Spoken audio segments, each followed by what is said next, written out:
ഇന്ന് നമ്മൾ സംസാരിക്കാൻ പോകുന്നത് വെനസ്വേലൻ പ്രസിഡന്റ് നിക്കോളാസ് മദൂറോയെ പറ്റിയിട്ടാണ്.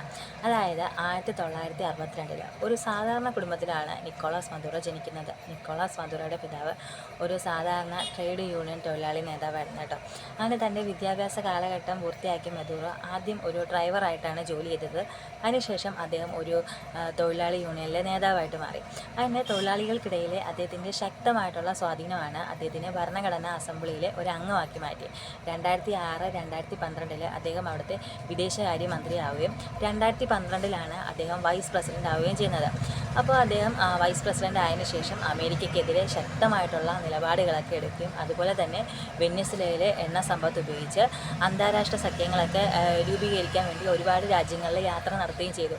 ഇത് വെനസ്വേലയുടെ പുരോഗതിക്കൊക്കെ ഒരുപാട് മാറ്റങ്ങൾ വരുത്തുകയും ചെയ്തു കേട്ടോ.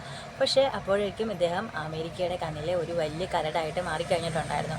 അങ്ങനെ 2020 അമേരിക്ക മദൂറോയ്ക്കെതിരെ മയക്കുമരുന്ന് കടത്തുന്നതുമായിട്ട് ഒരു കുറ്റപത്രം സമർപ്പിച്ചിട്ടുണ്ടായിരുന്നു. അതിൻ്റെ തുടർച്ചയായിട്ടാണ് ഇപ്പം മദൂറോയെയും വൈഫിനെയും കടത്തിക്കൊണ്ടുപോയിരിക്കുന്നത്.